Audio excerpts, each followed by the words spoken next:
When someone says the word Tenkaichi, what's the first thing that comes to mind for you? Is it a specific game or an aspect of one of them? Maybe you're thinking about its all-encompassing character roster from the third game. Maybe how challenging and tense those beam struggles could get. Whatever aspects of this gaming series you might be fond of, do you know the story of how it came to be? And if you were to say that the Tenkaichi games were good, nowadays it's not exactly a hot take. But for Dragon Ball gamers at the time, going from a well-received game like this, to completely shifting its design to a game like this, in the space of 1 year, was an adjustment to say the least. How did we go from a game like this to the legendary Tenkaichi 3? And while I'm sure you'll definitely remember some of your favourite characters within these games, do you ever think about the people behind them and all the work that they had to do in order to make this series a reality? What was their intention with this game series? What did they want the player to experience they couldn't get anywhere else? And what things did they design but never fully launch? What was the story of how this gaming series came to be? In order to find out, we're gonna have to go back to the past. The year of 2004, Greece were hosting the Olympics, Zuck had just launched the Facebook, and the EU had just acquired Poland. And absolutely nothing weird happened that year. You what? At least the films we got that year were great. It seems like we got banger after banger in the cinema, like Shrek 2, Spider-Man 2, The Incredibles, Harry Potter, I, Robot, the list goes on. And without question, one of the most legendary and influential films of all time. Mean Girls. Watch where you're going, fat ass! And shove it right up your hair. It doesn't even go here. That is so fetch. Gretchen, stop trying to make fetch happen. It's not going to happen. Speaking of things that were fetch, video games. This was one of the best years to be a gamer in. It was marked with some popular installments to already well-received gaming franchises, like GTA, Halo, Metal Gear Solid, Ratchet & Clank, The Sims, Metroid Prime, and many, many more. All of this while on top of being introduced to new franchises like World of Warcraft, Fable, Far Cry, and Ninja Gaiden. With so many well-received games, it's quite hard to even be remembered in this year. But on the 16th of November, the world was about to be introduced to an absolute classic. Half-Life 2, but also Dragon Ball Budokai 3. The Budokai series of games had massive success, and the third installment to their series landed really well with critics and fans, and would go on to go platinum on the PS2. It also outsold Jak 3, Burnout, Tony Hawk 2, and it came quite close to nearly beating out Spider-Man and Star Wars Battlefront. If you were to ask any gamer who's a Dragon Ball fan, they have likely played this game, and for good reason. You might be thinking, why? This game had insane replay value that kept people coming back for more in its Dragon history, trying to unlock a plethora of characters and costumes, and its mechanics had been sharpened in relation to the first two games. This game was a 1-2 punch. It had a lot of mechanics, a lot of modes, and a lot of things to do that made it a fun game, but also its fan service, dedication to its characters, and flashy ultimates made it a really fun Dragon Ball game. This is definitely reflected in all of the reviews the game got, both from fans and also from critics. The game skewed positively, and to this day there are still some fans claiming that it's the best Dragon Ball game of all time. And while this game isn't quite technical enough to be considered a traditional 3D fighter like Tekken, for some players, hacking the game's cancel system, you can kind of make it a fighter. And it certainly didn't stop some people from trying to rate it like a fighting game. Adding to this is also under the umbrella of anime games, and for other franchises, Budokai 3 was something to look up to. So with really positive reception and good commercial success, why the need to change to another style of game? Atari held the development rights to the Dragon Ball IP at that time, which they bought off Bandai temporarily. The following year, Atari would claim that they had made 85 million off of the Dragon Ball IP. Atari would likely want to keep the gravy train that the Dragon Ball license was bringing for them. But for some reason, they wouldn't continue with the Budokai titles. Not only this, but they wouldn't be partnering with developer Dimps for the next game. The deal that Atari managed to strike with Bandai meant that they owned the license for a period of time, and they could go to any developer and keep the profits if the game turned one. Wanting to make the most out of this, Atari greenlit a lot of games, which meant that multiple developers could be working on Dragon Ball Z games at one time. You might be thinking, why didn't Atari just greenlight Budokai 4 if they're comfortable with different developers at one time? What did they have to lose? We can only really speculate as to why they didn't. Despite the success of them, the total units sold by each installment was dropping over time. It's possible that their competitors and what they were doing with anime games at that time, new technical opportunities, commercial reward, and of course Japan's disdain for the number 4, might have pushed them to do something new.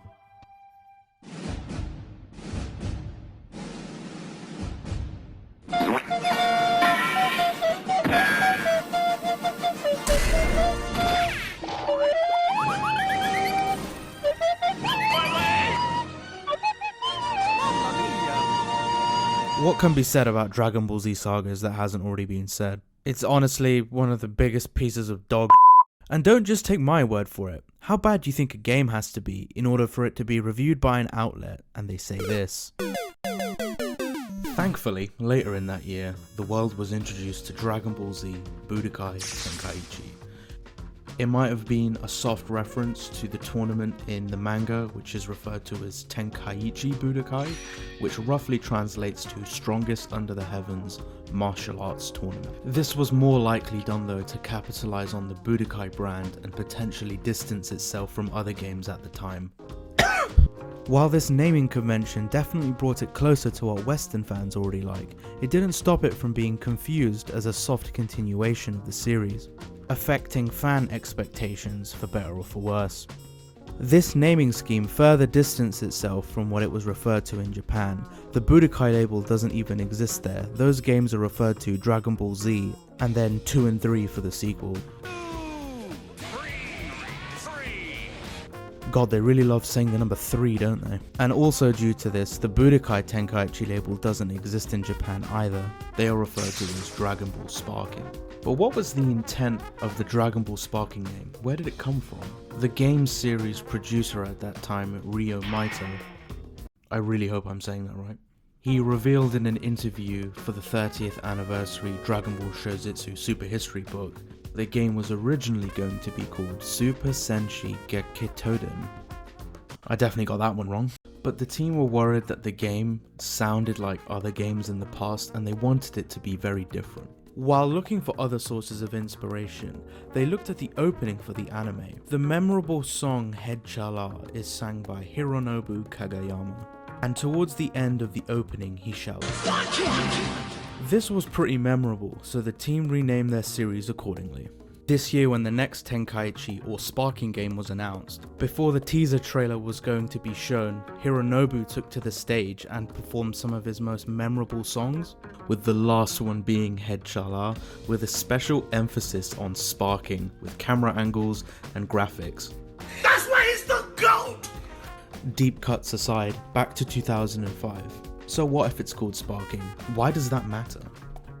Ryo would later comment, since the Dragon Ball Z series had already perfected 2D battles, we tried moving into a 3D space, and to me, that's what's cool about Dragon Ball battles. It's being able to kick your opponent into the distance, pursue them with frantic speed, knocking him down, firing off a Kamehameha. Being really particular about that is what led us to come up with the Dragon Ball Z Sparking system. In order to do this, Atari chose to switch developers. They had their eyes set on developer Spike, who had brought many other previous works to the gaming scene. They liked the fact Spike had worked on a range of different titles, King of the Colosseum, Way of the Samurai 2, and had even partnered with Capcom on Crimson Tears. Atari likely saw that a developer like this could inject something new into the Dragon Ball Z franchise and might be the one to bring their Sparking vision to life. And looking at some of the old commercials, you can definitely see what the team were trying to go for. Looking for a fight?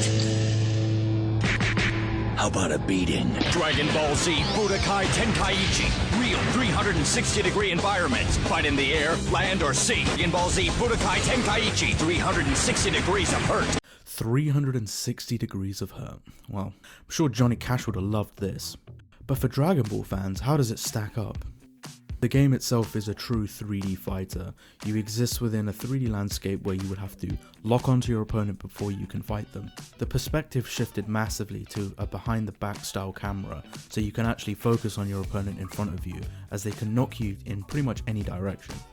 The arenas themselves could partially be destroyed, and you could very much go into land, sky or sea.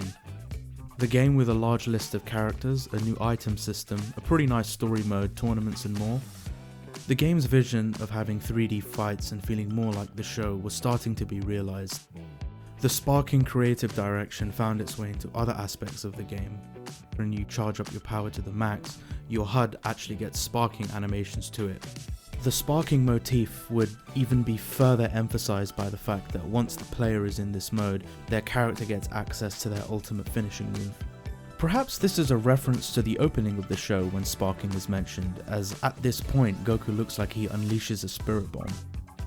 And within the game, this is very much his ultimate attack while in sparking.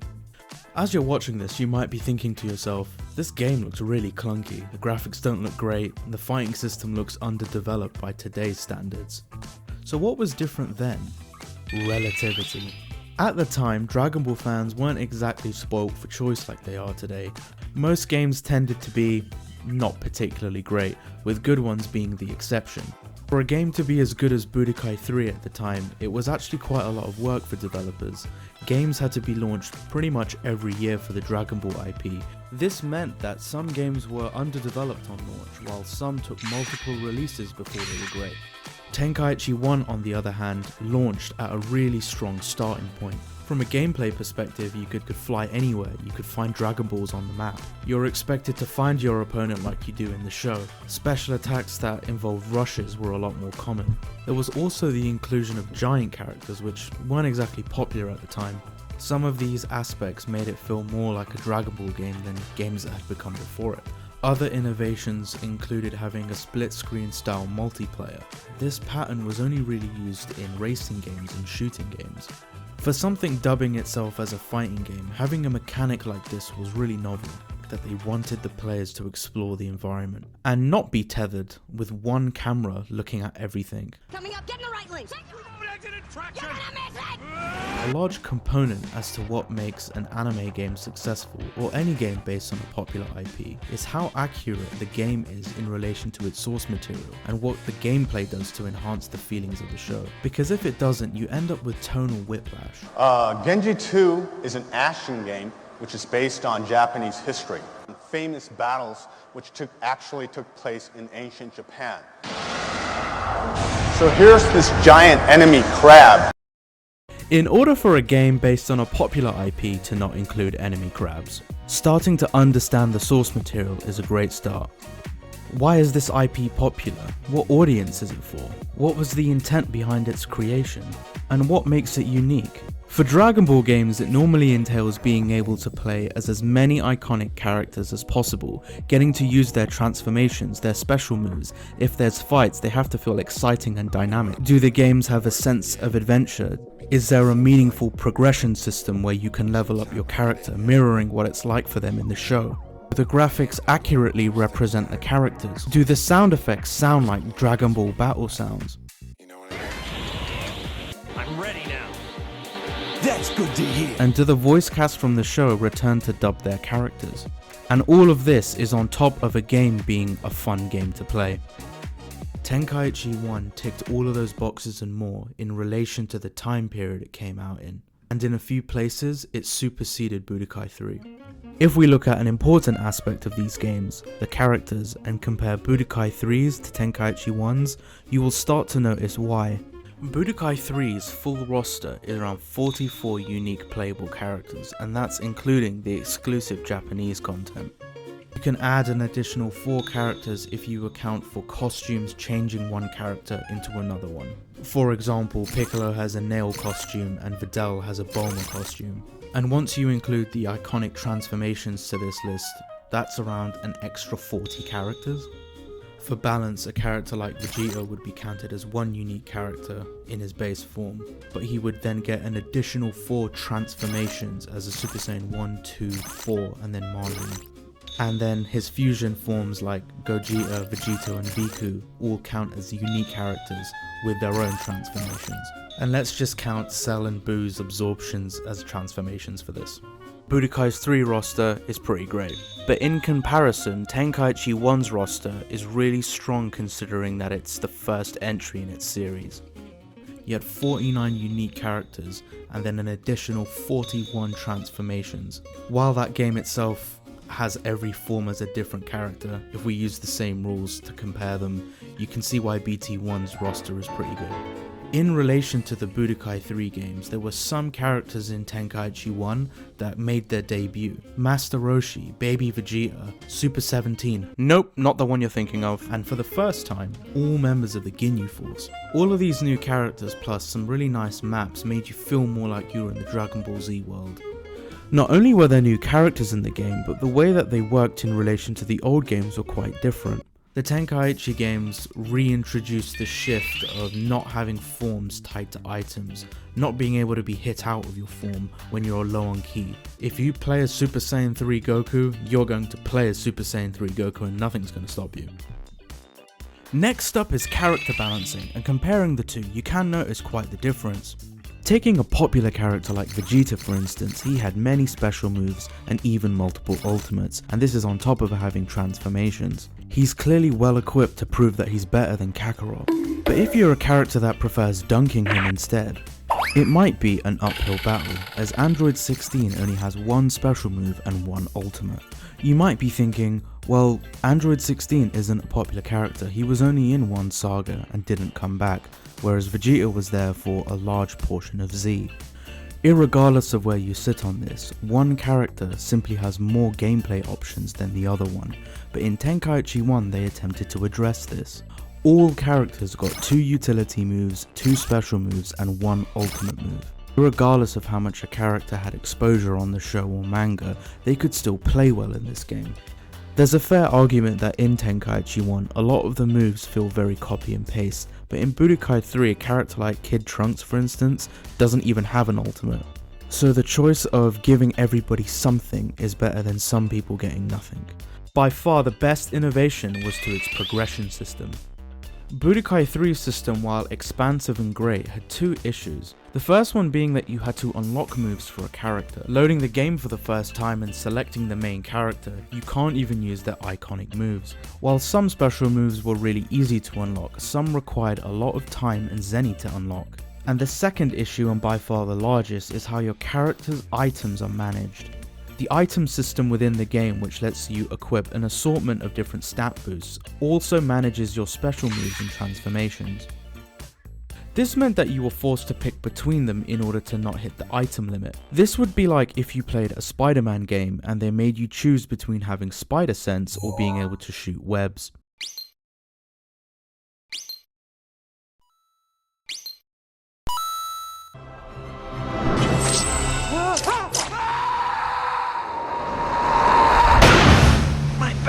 There is a way to avoid this painful situation, and that's with a breakthrough capsule. This capsule allows you to equip all of your forms and moves and ignore the item limit. Here is how you attain them. Firstly, go into Dragon Universe and complete its story with all of its main characters. With each one before it ends, gather all the Dragon Balls and wish for their breakthrough capsules. Secondly, make sure one of your characters is at least level 30 so they can find a secret location and acquire a black membership card. Thirdly, you have to unlock every character in the game, and yes, all of them are unlocked differently. Fourth, acquire a lot of Zenny so you can purchase 2 really expensive bubble crystals. Next, either find or buy ability capsules for all forms, special moves and ultimates in the game. After doing this, you will unlock the ability to buy a breakthrough capsule. The only person who could have designed a system like this must have been Johnny Cash himself, and in Tenkaichi 1, this is how you unlock and use all of your character's special moves.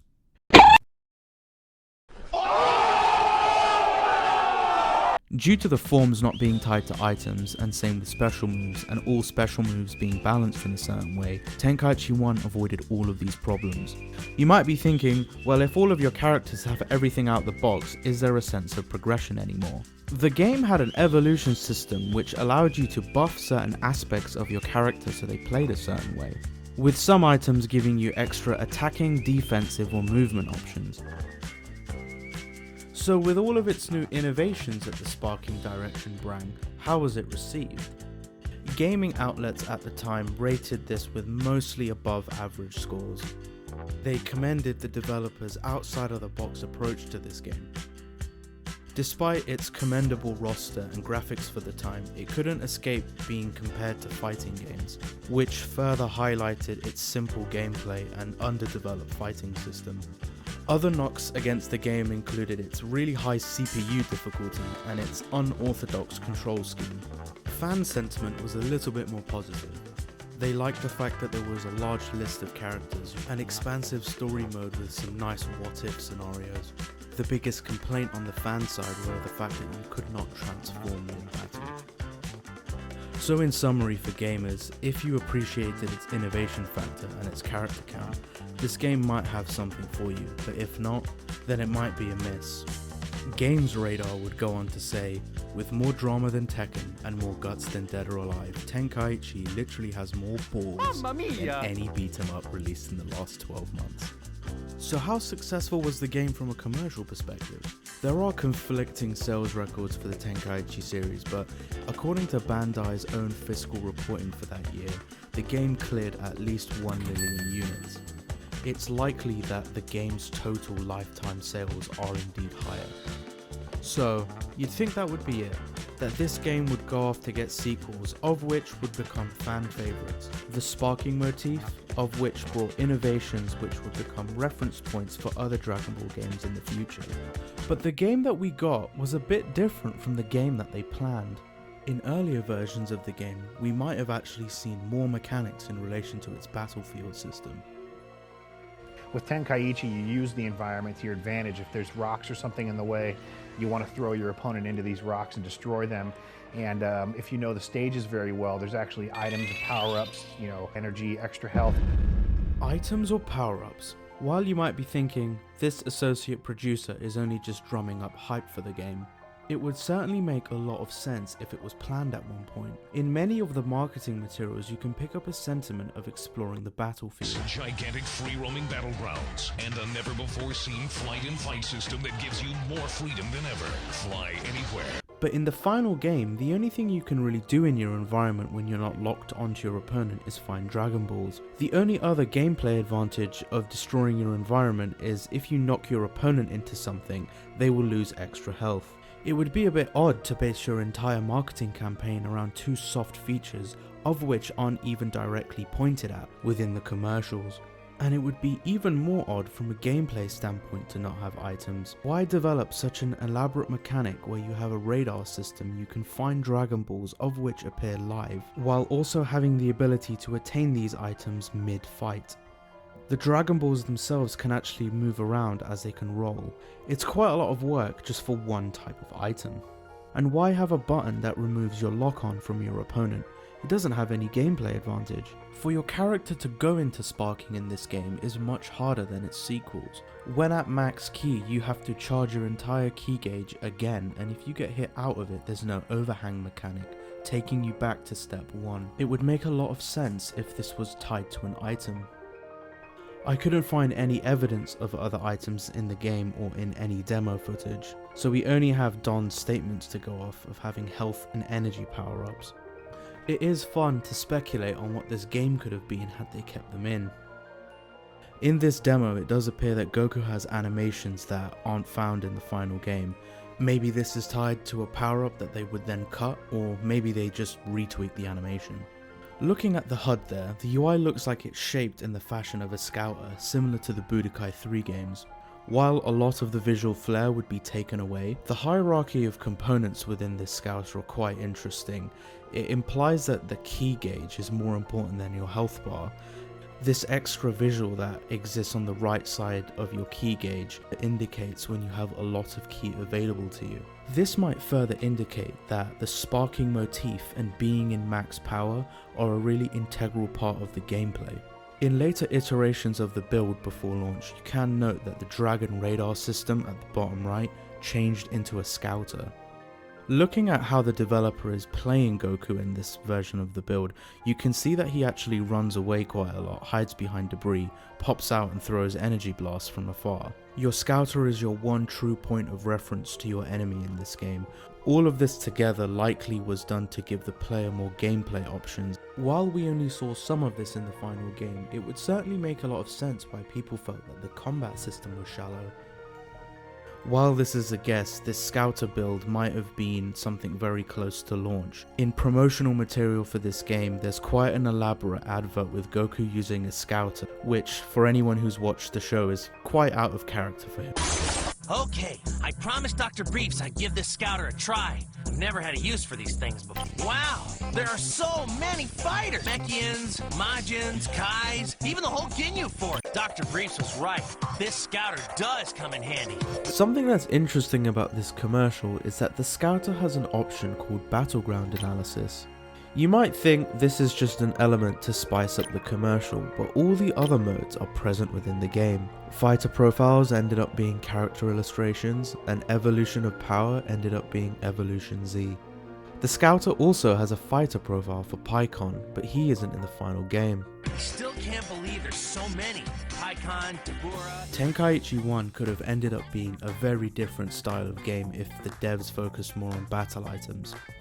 What we did get though with this game is a really large step forward. In summary, this is an honest attempt at trying to add new life to a gaming series that could have just continued doing the same thing. This game deserves the good reviews it got for its time. While it didn't exactly age the best or be seen in the most positive light nowadays, I do think this game added quite the foundation for what was to come. Dragonball Z Budokai Tenkaichi. Everything else was just training.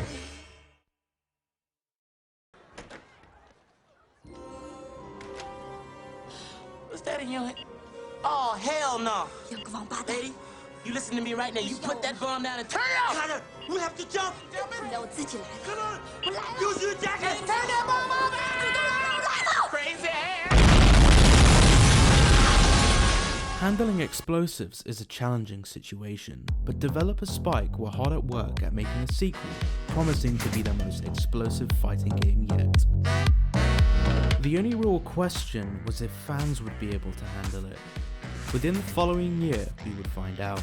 In late 2006, a year after the first game, the West was introduced to Dragon Ball Z Budokai Tenkaichi 2, with its Japanese name being Dragon Ball Z Sparking Neo. The game had more modes, more things to do within those modes, more gameplay options in combat, more characters, more stages, more transformations, more special moves, more progression, and more items for you to unlock. Whichever way you sliced it, this was a game with more. You may be rightfully thinking, more doesn't equal better, but the sheer amount of content added, attention to detail, replay value, and completely overhauled combat system left many questioning if it was done by the same team. Holy crap! Are we looking at the same series? The overall style and presentation of this game felt a lot more closer to the source material than the first game. Characters started to look more like themselves and less blocky. Key moves had more variation between them and started to make them look more individual for the character you're playing. Auras looked more colourful and had more form than the first game. Ultimate moves looked much more polished and felt more similar to the high standards that Budokai 3 set. Battlefields were now twice as big as before. Special moves now felt more impactful with multiple hits, better camera angles and lighting, and they started to add unique costumes and more battle damage to models. All of these things together made the game feel like it had more of a distinct style. While its aesthetic layer was much better, what about the gameplay? The combat system was significantly more layered in relation to the first installment. Perhaps it was to do with Spike wanting to double down on trying to make something more similar to a fighting game. Either way, the amount of attacking options the player had increased massively. Not only did you have more combo options, but your ability to chain them together also increased. Characters themselves felt more fluid and faster. There was non-linear movement options and hyperspeed movement and sparking. To defend, players now had power guarding, multiple counter stances and combo breakers. You could also transform in and out of different forms, and you could also tag in different teammates. And if you had the right characters on your team, you could fuse them together. The shift in the combat system made the game feel a lot more dynamic and more like the show.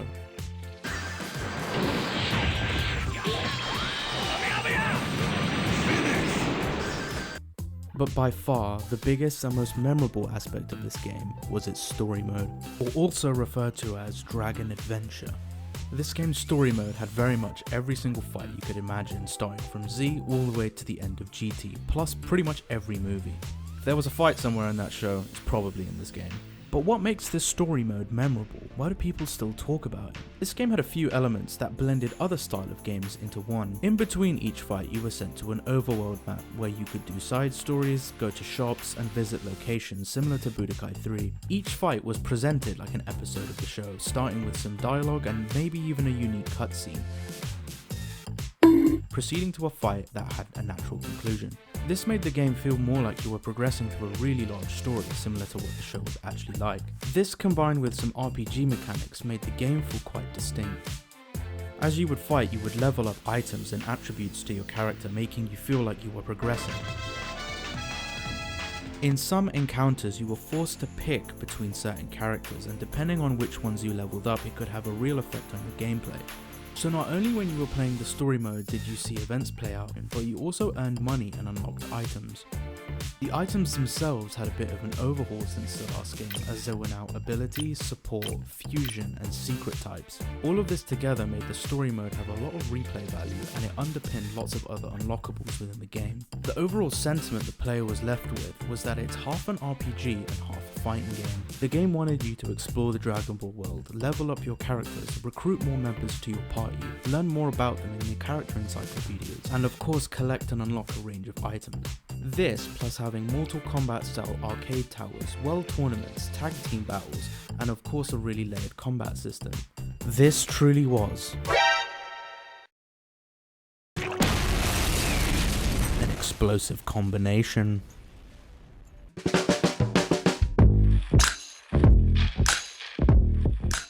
While many fans were enjoying the PlayStation 2 version of this game, the Nintendo Wii version was just around the corner. Atari would claim that this would be a launch title for the Nintendo Wii, which would launch the same year. The gaming industry at that time, high on the Wii hype train, some were eagerly awaiting as to what a Dragon Ball Z title would do on a Nintendo Wii.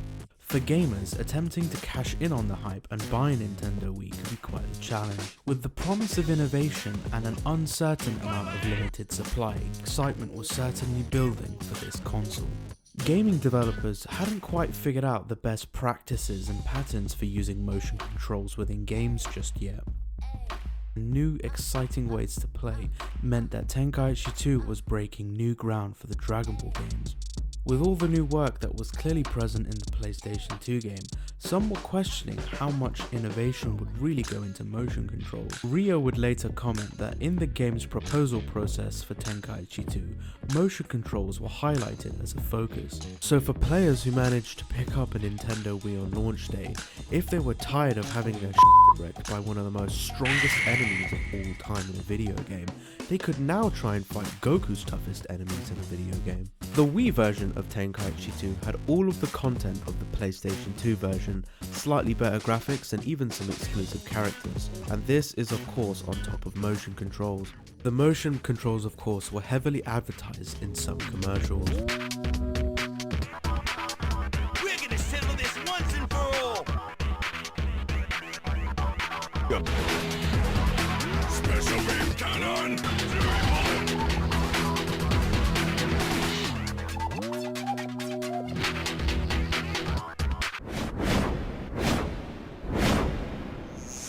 Who wouldn't want to play a game that gives them the face of content like this? I'm just gonna leave this up on screen for a bit.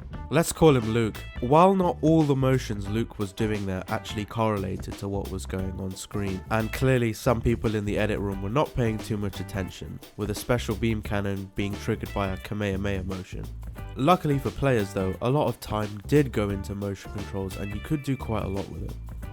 While the player still had the choice of having a traditional set of controls, the game developers fully utilized the Wii and nunchuck for this game. The player now had a cursor on screen and a different set of UI options in the corner, indicating progress on certain moves. Moving the nunchuck down dashed the character forward, holding controllers up initiated block. Holding a certain button down and making vertical motions with your nunchuck actually made your character fly in different directions. And of course, the thing that was heavily advertised, you could do special moves with the motion controls. Traditional Kamehameha was done by holding 2 buttons down, charging back, and then thrusting forward. Many of the other special moves in the game were done by holding a few buttons down and moving the cursor in any one of the 4 directions multiple times, while others could involve waving the nunchuck in a certain way. So for the spirit bomb, you raise your arms up and then throw it back down. The level of immersion that these controls bring differed depending on the character you selected. The motion controls could be quite challenging in places, but for most players they kind of enjoyed being able to act out certain moves, even if it was only for a short period of time. Because we know full well that if you've watched any of the shows, you have definitely tried to do one of the special moves. At least in this game it finally did something. This is something that's been on my heart for a long time. You know, if you actually set your mind to it and believe, you can achieve it. This is it.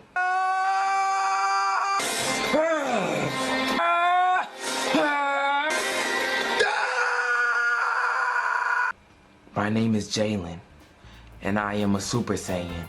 Utilizing the powers of a Super Saiyan was quite fun in this game, and a nice added bonus was that the amount of broken televisions created from this game was remarkably low. Looking at footage of Wii remotes breaking things, 2 things are normally present. The first is that the player isn't wearing the strap, and the second is that they're playing a game that doesn't use the nunchuck. Perhaps this second reason is the reason why we didn't see a lot of broken TVs attempting to do Kamehameha waves, as this game needed both controllers to play.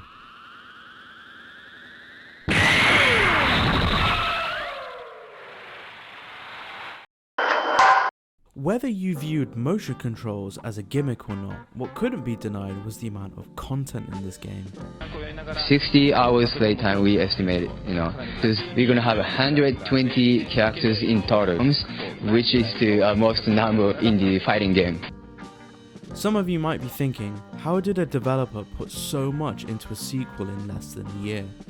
There's an argument that these types of games are much easier to develop for on older hardware, as nowadays expectations are higher and technical concerns are much more great. And while there's definitely some truth into that, if you start comparing the Tenkaichi series to other games getting yearly installments, it'll start to become more clear how much of an upgrade this was. Gaming series like Naruto Ultimate Ninja, for instance, got 5 installments over 5 years. It initially went from a roster of 14 characters to a final roster of about 62 characters. The story mode in itself had most of the effort put into it.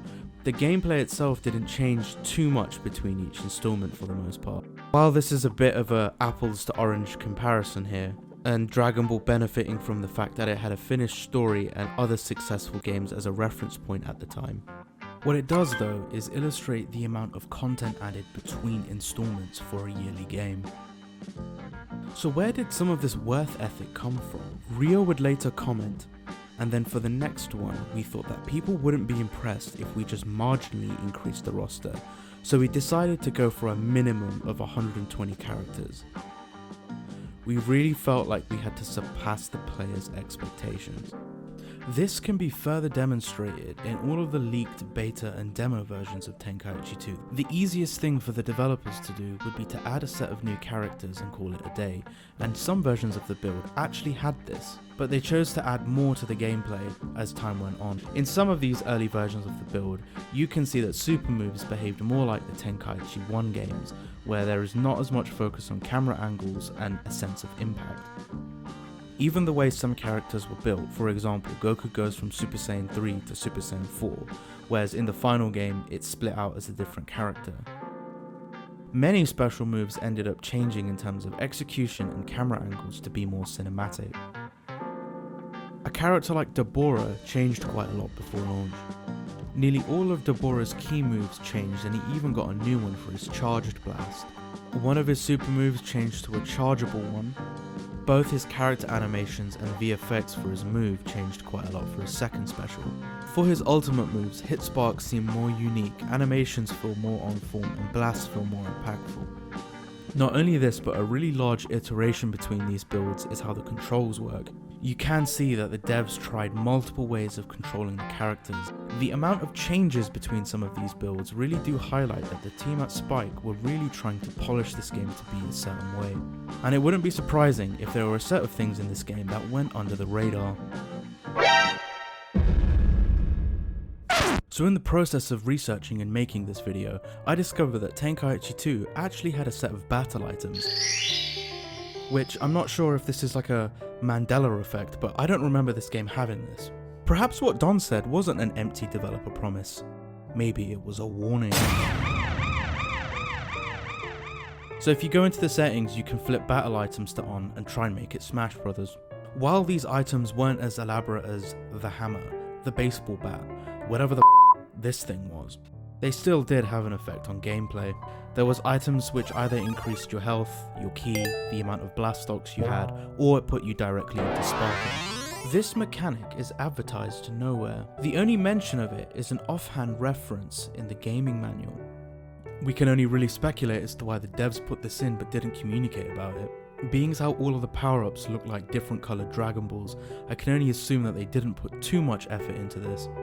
Perhaps we missed the boat on having items be a big part of this series. By the second installment, a direction was chosen to be more similar to a fighting game. Wanting the game to feel explosive also led the devs to include planetary destructions. From a game design point of view, having a focus on making the player find items and power-ups, but also having moves that can completely destroy the planet, wiping away all debris and items, together feel like conflict. And at a certain point the devs probably chose to focus on the fighting game explosive side. Did somebody say boom? Tenkaichi 2 would still be seen in a positive light today with all of its replay value. At the time, it was Bandai's most successful game of that year, and would go on to absolutely harden the foundation that the first game set. The direction of having RPG elements combined with fighting game mechanics was pretty novel at the time. This game was received more positively than its predecessor from a critic point of view, but for Dragon Ball fans, they viewed this game as leaps and bounds ahead of its former installment. This was the first game to really get the Tenkaichi series feeling right for a lot of fans.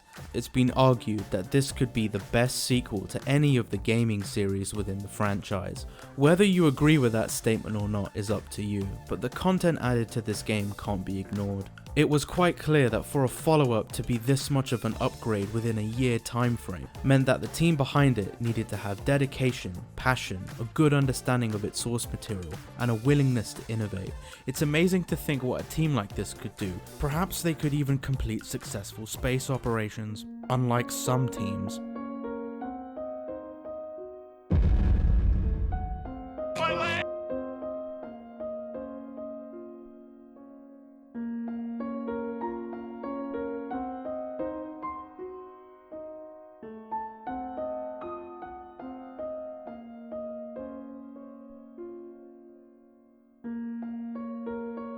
Speaking of meteoric third acts that would change the landscape completely, Dragon Ball Z Sparking Meteor, also known as Budokai Tenkaichi 3, was well on its way. Final installment to the mainline Tenkaichi games was building up quite the excitement. Gaming outlets at the time were leaking screenshots of the new game, and even the website was starting to showcase the sheer amount of characters you could play as in this game, and trailers were building up hype quite rapidly. Some of the sentiment that you could pick up from the marketing materials is that they wanted you to play as characters that you would never normally get to choose, and then punch them in the face. So with all the new content and innovation that the first two games bring, gamers fond of the series were wondering what the ultimate DBZ Budokai Tenkaichi experience would really mean for them. With its final installment across the horizon, games producer Ryo flew from Japan all over the world to build up hype and to face many hard to answer questions from gaming journalists. I'm here with Ryo, the producer, and Yasu, the localization manager for Dragonball Z Budokai Tenkaichi 3? Tenkaichi 3. Okay, I can do that. For Dragonball Budokai Tenkaichi 3, Dragonball Z Budokai Tenkaichi. I cannot believe I put 10,000 baht for this shit. The localization for Dragonball Z3. Dragonball Z Budokai Tenkaichi 3. Nearly a year since the last installment, for Nintendo Wii and PlayStation 2 gamers, they were about to be introduced to Dragonball Z Budokai Tenkaichi 3. This game had the most amount of modes and widest selection of things to do out of the trilogy. The story mode had changed quite significantly since the last two games. It was no longer a long-form RPG like the second game, nor was it a granular retelling of the sagas like the first game. There were now a few fights that were heavily interactable and had lots of cinematic elements to it, something that the Tenkaichi games brought that weren't as common at the time, or what-if scenarios. You had an interesting matchup of Android 8 and Android 16.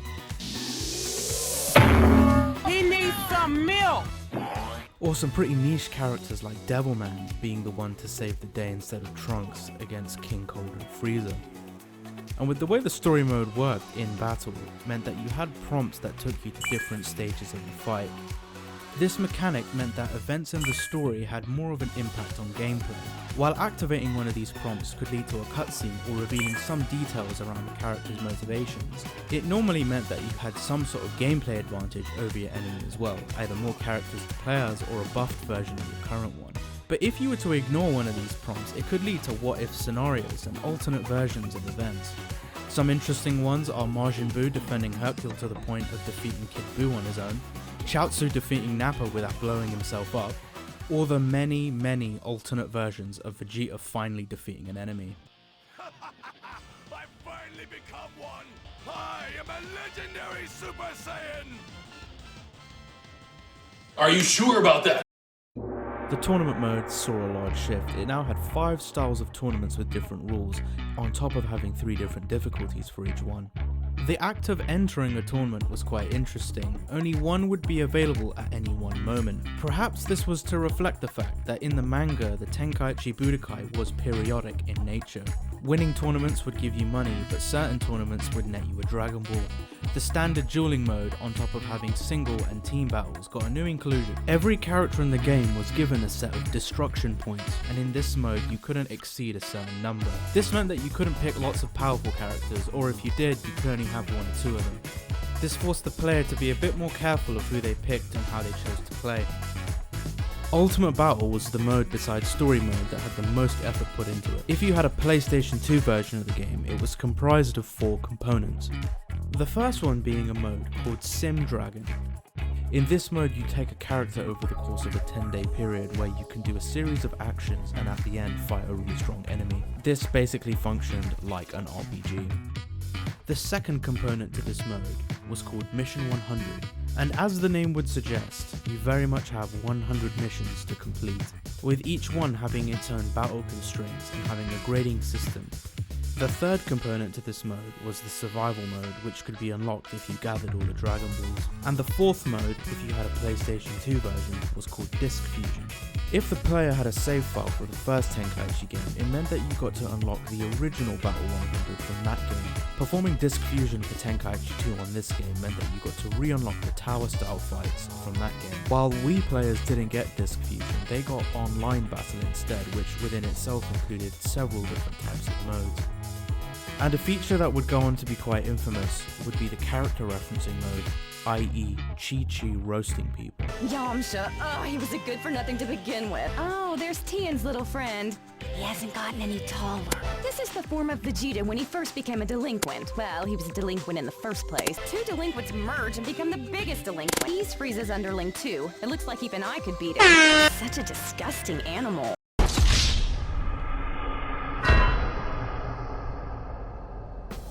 While trying to avoid being roasted by Chi-Chi could prove to be a fruitless effort, you could avoid being roasted by the people around you by making sure you were good at the game. The fighting system did get a tweak, but it wasn't as significant as the jump from Tenkaichi 1 to Tenkaichi 2. Character builds and how they worked changed a little bit from the second game. Taking a character like Gogeta for instance, in the second game he had 3 moves, all of which were beam or projectile type moves, whereas in the third game he had an area of effect move, a rush move, and a projectile move. The game's balance shifted to give most characters most tools. While it does remove some unique aspects to characters from the second game, overall it does make the game a bit more fair to play. Some combos from the first game like lift strike or ground slash changed to be universal. This game also marks a large shift in how they wanted you to play it. You now start each match locked onto your opponent as do they with you.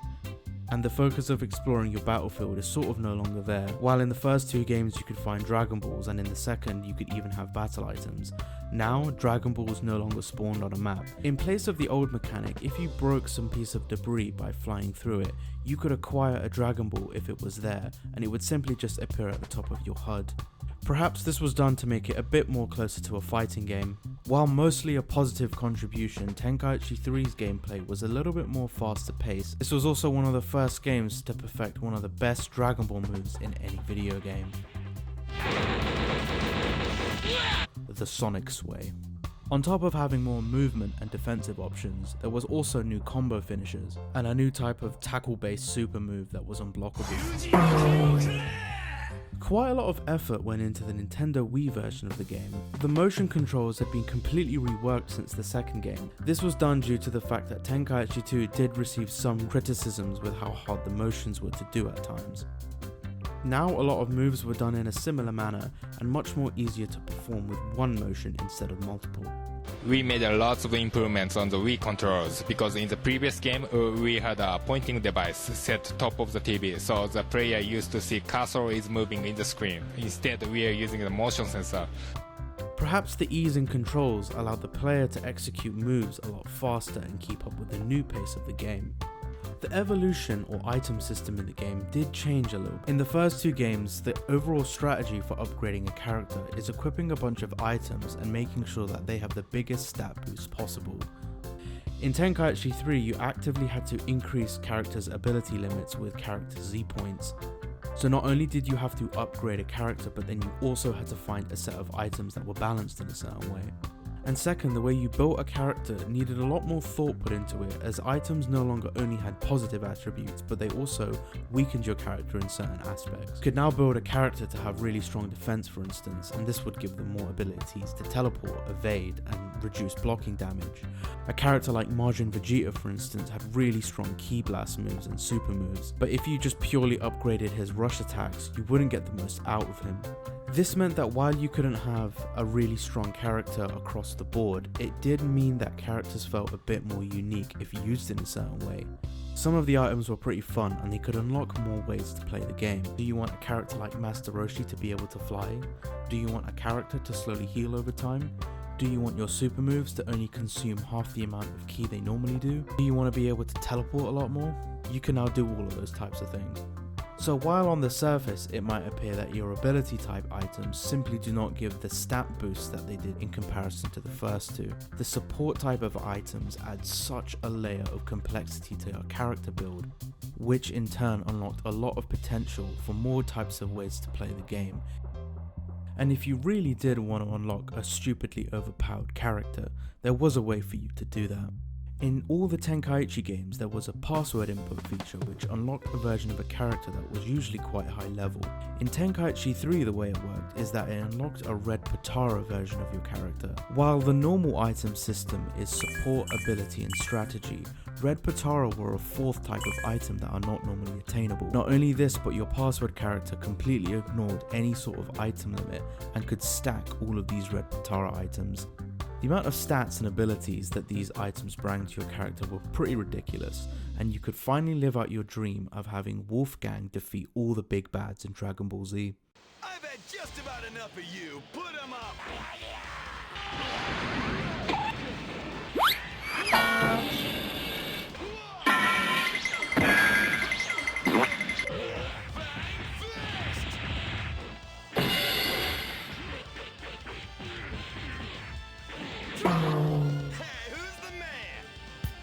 And who couldn't forget its most memorable feature, its character roster.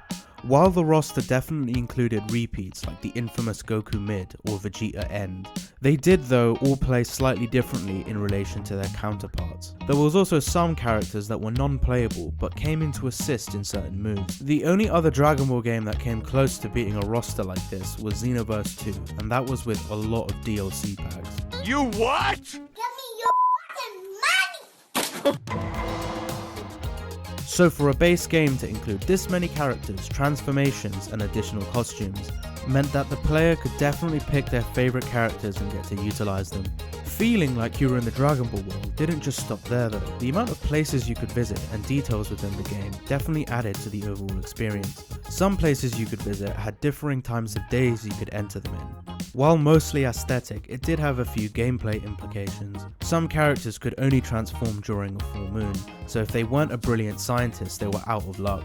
Not only was time of day quite interesting, but the variations of places you could fight in was quite fun too. You could fight in deserts, glaciers, tournament arenas, ruined cities, cities about to be ruined, heavenly realms, the depths of hell, many alien planets, including some that were about to be destroyed, and you can even fight in the one place that hasn't been corrupted by capitalism. Space! So with all of the new content that the new modes bring, more refined gameplay, a wide selection of characters, and an overall more exciting and detailed Dragon Ball world to fight in, fans of the franchise and those who like this type of gameplay would be left with a final installment that gave them replay value for years to come. While the game's critical reception was only a little bit better than the second installment, for fans of the Dragon Ball franchise, this game would go on to be considered one of the best DBZ games of all time, and would also be seen as a reference point for future games within the franchise. And while a portion of this game's legacy would be due to the fact that it was modded to oblivion for better or for worse, it's quite important to remember the people behind the first 3 games and all the things that they did to make it happen. While your initial thought might be, well, they're a game development studio, they're meant to make games and they're meant to make them better each time. How a game studio manages to work with a publisher, honour its source material, exceed fan expectations, bring something unique, and design a game with a really short development cycle isn't exactly easy. The Dragon Ball IP is a massive cash cow for Bandai, and they churn out products constantly, massively ranging in quality. So when a new installment to a franchise is received like this,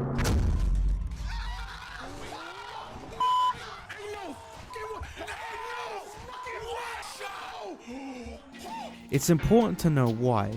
However you choose to view the Tenkaichi or Sparking series, it's quite clear that the people behind it worked incredibly hard. A game like Tenkaichi 3 for instance, it has details and Easter eggs that are still being figured out today, and in nearly all of the games there's clear evidence of cut content. Taking Tenkaichi 3 as an example again, there's evidence within the game's code that there was more combo finishes, more special move variations, and even more Z items for you to unlock. And despite all the new things to do in that game, some modes might have actually been even larger. The Mission 100 component, Ultimate Battle, might have been a bit different. By hacking the game, you can discover that there was an additional 35 levels planned, with some of them even being playable. Looking at the story modes across the 3 games, they work incredibly differently in relation to each other, and likely had to have been redesigned from the ground up each time. In many of the game's proposals, you can see that the team wanted to include a really large list of characters, and in nearly every instance they over-delivered on the amount of characters they promised. Tenkaichi 3's roster was advertised as 150 characters, but the actual game's roster was 161. With each installment, the team innovated and shifted its gameplay focus each time, either in the modes or the gameplay experience, and the way that the players interpreted this was quite interesting. It's not particularly common for a trilogy of games to have its second installment speedrunned as if it's a Zelda game, while its final installment have a tournament scene to be played like a fighting game. While researching this video, it became clear quite early on that what makes Dragon Ball games special isn't the publisher, it's the game studios behind them. For the original Dragon Ball Z Budokai 1 game, the producer at that time would go on to comment how challenging the development process could be. Working with the relevant supervisors and going through the licensing process could be really hard. The producer went on to say that an early version of Budokai 1 was completely rejected by the license holder and they had to stop production. This meant that the producer and the team at DIMPS had to work day and night to revise the game and even completely rebuild it from scratch. They did all of this to eventually get the thumbs up from the license holders.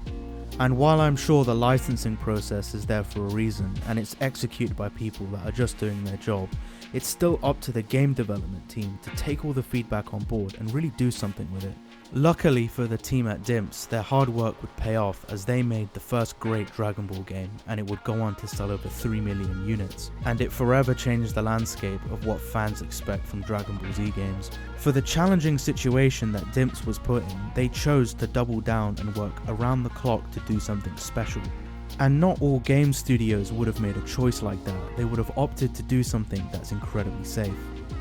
But back to the sparking Tenkaichi series and the team at Spike. At this period of time, the Dragon Ball story was over, the manga and anime were long since finished, there were no new movies coming out. So for all intensive purposes, the Dragon Ball story was retired and there was very much already good Dragon Ball games for fans to play. The easiest choice for Spike would have been to play it safe, there was not really any incentive for them to try really hard. But this team chose to innovate every single time between each installment. They added new modes, new things to do, characters that you couldn't play in any other game at that period of time. They attempted to borrow and blend mechanics from other styles of games and even add motion controls in a time when best practices hadn't been figured out. And perhaps it was luck, but the people behind this game appeared to either be highly dedicated or really like the Dragon Ball series themselves. The amount of characters is just, it's amazing. I've never seen a game with that many characters in my entire life. Dragon Ball Z, GT, and the movies. We also have one of my personal favorites. We have the Arazu form. When the moonlight hits them, they turn into this giant gorilla. The most important thing is that we keep entertaining the hardcore DBZ fans around the world. With a controller, and it'll make the Kamehameha come out, or the Spirit Bomb, or special beam cannon. Completely new feature that we have added to Budokai Tenkaichi 3. Either way, whether it's luck or worth ethic, or maybe a bit of both, the Tenkaichi series was truly special and brought something new to the Dragon Ball landscape. And its last installment is still being played to this day, even 15 years after launch.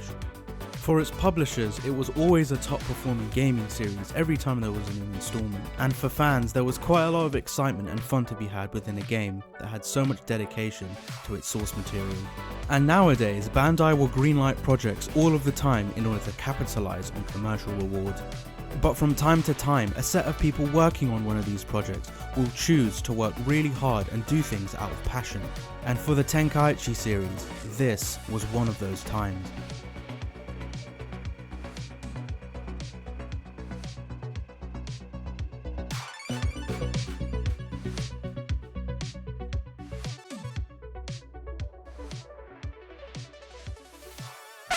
Well, you got to the end of the video. Not a lot of people get here. If you're ever planning on watching this video again, I've hidden a cat in it somewhere. He looks like this. If you find out where he is, you will officially join the Cool Cats Club. But being as how you got all the way to the end of this hour-long video, I just have this to say to you.